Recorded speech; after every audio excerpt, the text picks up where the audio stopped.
आव्हाडांविरोधात भाजपचं आज राज्यभरात आंदोलन बघायला मिळत आहे। आव्हाडांविरोधात भाजपकडून जागोजागी आंदोलन केलं जात आहे।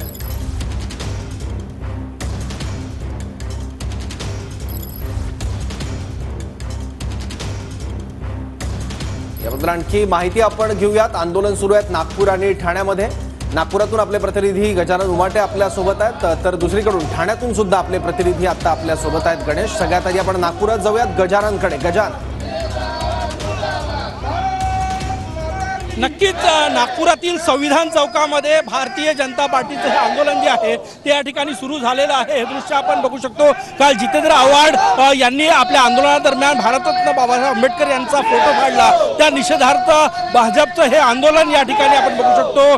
भाजपचे जे उपाध्यक्ष आहे आणि भाजपचा दलित चेहरा म्हणून त्यांची ओळख आहे ते ॲडव्होकेट धर्मपाल मेश्राम यांच्या नेतृत्वात हे संपूर्ण आंदोलन जे आहे ते या ठिकाणी होत आहे। आणि थोड्याच वेळात भाजपचे प्रदेशाध्यक्ष चंद्रशेखर बावनकुळे हे जे आहे या आंदोलनाच्या ठिकाणी सहभागी होणार आहे। आपण हे दृश्य या ठिकाणी बघू शकतो। घोषणाबाजी जी आहे ती या ठिकाणी केली जात आहे। धर्मपाल मेश्राम आपल्या सोबत आहेत।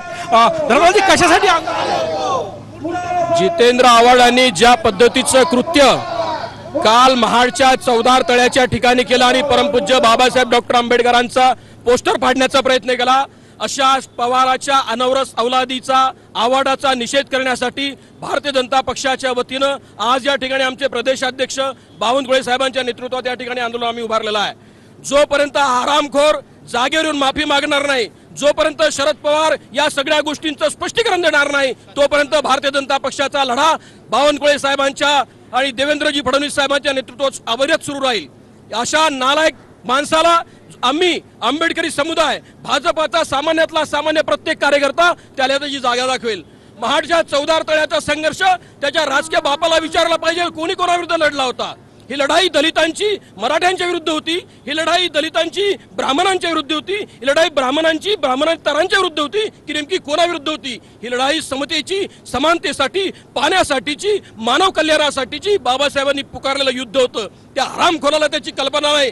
त्यांनी इतिहासाचं संशोधन केलं पाहिजे, तेव्हा त्याच्या राजकीय बापाला त्याला कळेल की अशा पद्धतीच्या मतांचं नुसतं ध्रुवीकरण करायचं, संविधान म्हणायचं, बाबासाहेब सांगायचं आणि हरामखोरांनी बाबासाहेबांचा फोटो काढायचा हे आम्ही सहन करणार नाही। एक कार्यकर्ता भाजपाचा त्याला जोडे घातल्याशिवाय राहणार, लक्षात घेतलं पाहिजे। आपण हे दृश्य या ठिकाणी बघू शकतो। अत्यंत आक्रमक भावना ज्या आहेत त्या ॲडव्होकेट धर्मपाल मेश्राम यांनी व्यक्त केलेल्या आहे। जोपर्यंत माफी मागत नाही तोपर्यंत आम्ही हे आंदोलन सुरूच ठेवणार, अशी प्रतिक्रिया जी आहे ती त्यांनी दिलेली आहे। बरोबर। गजानन, तू सोबत राहा। आता आपण ठाण्यात जाऊया।